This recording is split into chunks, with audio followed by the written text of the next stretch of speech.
Hey, just a quick little chat here. Be at peace and be at rest, knowing that God is in complete control of everything, no matter what is occurring, right? And I know it's very difficult to understand or see at the time, but he's the one who puts leaders in office and removes them from office. He knows every breath you're going to take, right up until the moment you leave this physical being, this body. So understand that. And man, it's just, the deception is just so incredible. Everything we're being told is the exact opposite of the truth, and it's getting worse, and it's getting worse. The deception is just unreal. All the media is owned by, like, just a handful of people who have done this purposely. Okay, because Satan offers people riches and the things of this world, right? To be elevated to certain positions, to be used by him, and they've taken over power in multiple jurisdictions, multiple organizations. They are ingrained deceptively in multiple facets of all of our lives: government, the judicial system. It doesn't matter which side you belong to. None of that matters. They're everywhere.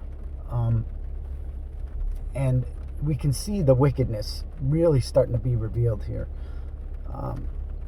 Look, one of the best things in the world you can do is breathe properly. And any restriction of your oxygen intake in any way, shape, or form makes you less healthy. All of your organs, and especially your brain.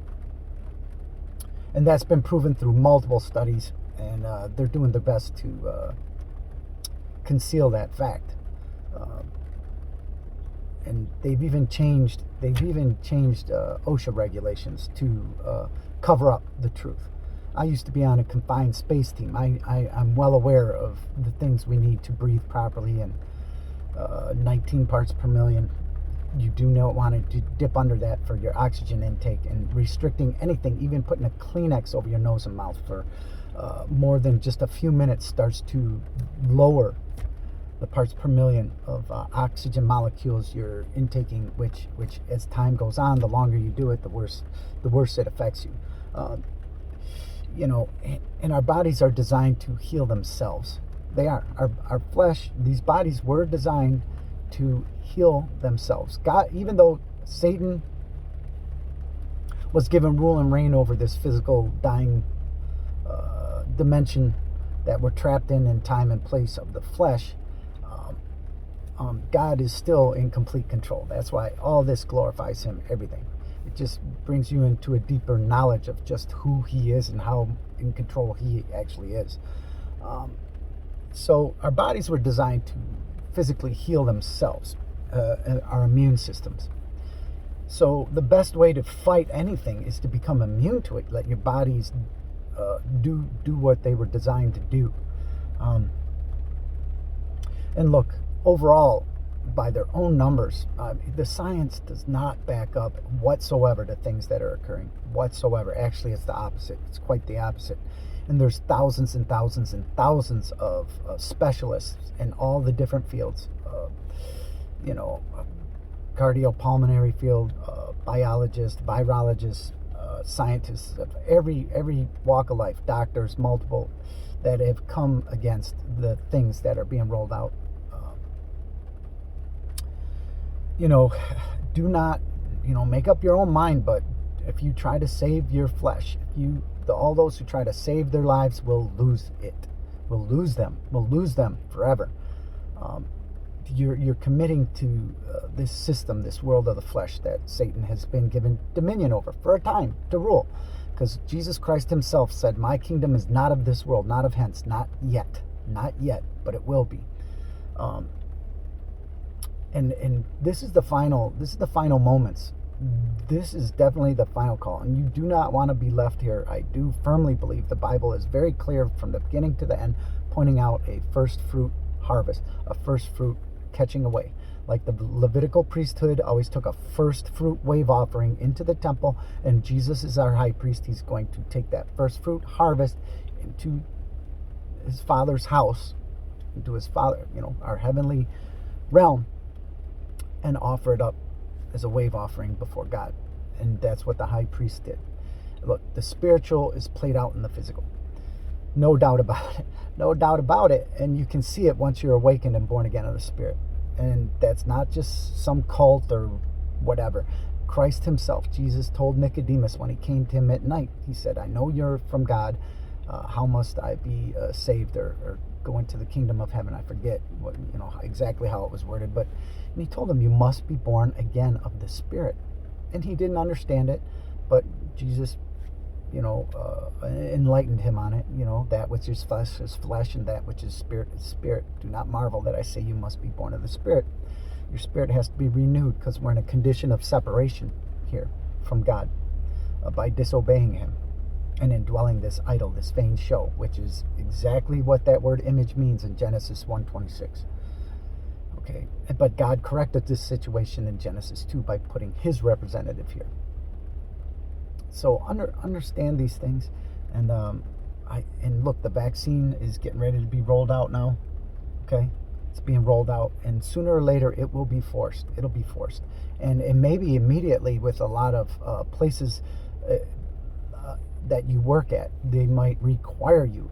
Most likely they're going to, and if they don't do it right away, they will require you, make it mandatory that you receive this vaccine and can prove it to come in, and maybe not at first, but eventually it'll be tied into a biometric marker as well. Look at the patents on what Mr. Gates helped develop for a delivery system for this. I mean, it's just everything's getting wrapped up so quick. Sooner or later, and look at all the talks about what's occurring within our political process in the government. We know there's been mass deception and fraud. We know that beyond a shadow of a doubt. It's obvious. You can't have over 100% of people over 100% voting. And I mean, the average is only like 40 to 60. I mean, even 80 or 90 are statistically impossible. I mean, we know, but we're not rioting. We're not causing. We're going to let the system play out. But there will come a moment, and if we're still here for that moment, and I believe God will tell you, stay in prayer. Stay in prayer and stay in connection with your Heavenly Father. He'll let us know. There is going to come a moment where we're going to have to take a stand. We're going to have to take a stand no matter what the cost. No doubt about it. And when you choose to make a stand for what's right, you have to be willing to let go of everyone and everything in your life, because most likely a lot of people around you, including family, boyfriends, girlfriends, wives, husbands, whatever, they're not going to want to go along with it because they're fearful. They're fearful. They're trying to save their flesh. They want to hang on to it. I mean, look at the way this country was founded. These men fought against odds that were superior odds. They fought against it and they prevailed. Because they took a stand for what was right, what was just, right? And now we seem to be slipping right back into that old system. And it's funny how they twist things and say, MAGA means, you're racist and this and that, and you want to be a slave owner and all this. Well, we're going right back to a system of slavery. Is what we're going back to, what they're actually bringing in. So they're twisting this, completely flipping things upside down and backwards, which is exactly what the Bible says that wicked people do. And we've been turned that way. They have a debased mind. They want to control everything and everybody. And they definitely want to depopulate, no doubt about it. To preserve the natural resources here. And in their mind, that makes sense. Look to your Heavenly Father constantly for support and guidance, to lead you and guide you into direction. Everybody has to make up their own mind and decision on what they're going to do. That's why we were gifted free will by God when we were created, when we were first formed. So understand these things. We're at the end, and if we're still here, we will eventually have to make a stand for what's right and just. And we're going to have to rally together and stand up Take a stand. Take a firm stance, no matter what the cost, no matter what that cost is. Do not fear death. Do not fear it. It's a release. It's a release from the prison of this world. It's what it is. Because this world is a prison. It's been quarantined off. Basically, we're in a giant tent, basically, quarantined off. To let this play out, and it's played out. It's played out. We're at the end. God's finishing it. He's made that abundantly clear in the scriptures. He's been giving all of his children that are born again, and now can see, But not everybody sees everything. I don't see everything, but I see what he wants me to see, no doubt about it. And one day, if we're still here, if we're not caught up out of here and taken home, we may have to make a stand, and that stand may happen in our own homes. And the Bible's very clear that people that are closest to you, family, friends, whatever, may be the ones that turn you in because they're so afraid of getting sick or whatever. Our bodies were designed to heal themselves.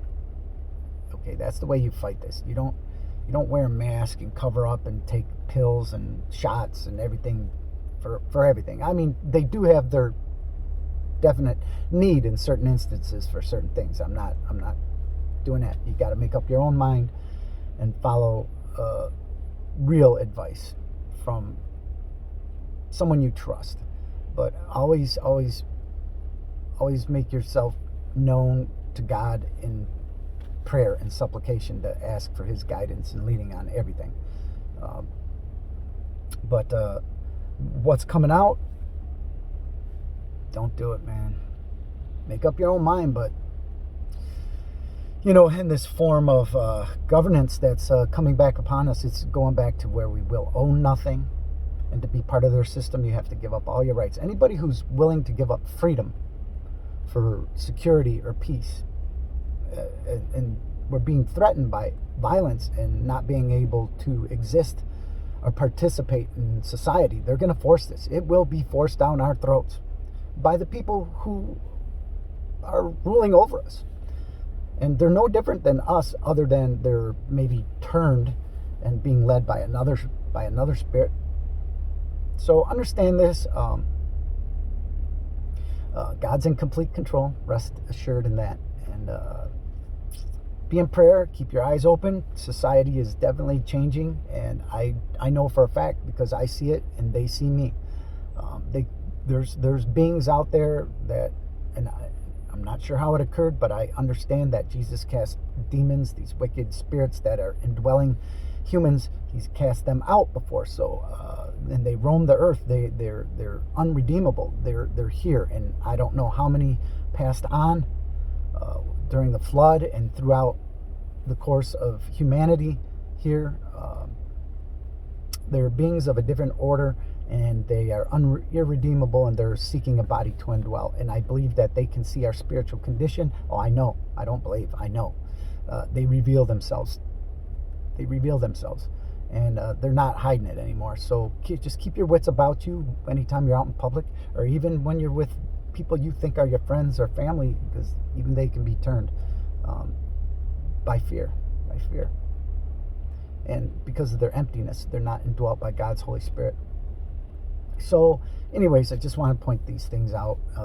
Love and respect everybody. Treat everybody with love and respect. And just keep your wits about you and stay in prayer, because God is wrapping things up here quickly, and it's going to be quicker than anyone thinks. I think it could be at any second, but the majority of people, we can see it occurring, but God could, things are going to snowball. There's going to be a trigger, and when that occurs, everything's just going to happen so quickly, as if it wasn't already, right? All right, so do your best, treat people right, try to keep your emotions in check, and I know that's hard to do, especially when you have the power and ability to do something about someone who's mistreating you or whatever. You have the right to defend yourself. Make no mistake about that. God didn't just tell his disciples to sell their cloaks and buy a sword for no reason, just to fulfill a prophecy. That seems a bit deceptive, and that is not God in any way, shape, or form. He is not deceptive. He's straight. He reveals the truth. He came to reveal the truth, not conceal, as in not concealing it. He came to shed the light on everything. So understand that it was to protect themselves. Okay, no doubt about it. But he'll lead you and tell you when this is necessary and when it's not. And sooner or later, if we're still here, we're going to have to make a firm stance, no matter what the cost. So understand that, and be willing to do it, man. Be willing. Anybody who's willing to trade their freedom for safety, security, health, whatever the reason that they're throwing in front of our faces, they deserve neither. They deserve neither, and they will have neither. No doubt about it. All right, so there it is. Just do the best you can while we're here. Keep scattering these seeds, because I think there's still a few, very few out there. And there may not be. I could be wrong about this, but there still might some that are still on the fence, and wake them up. Wake them up, man. Come into the light. All right. God bless. Have a good day. Bye.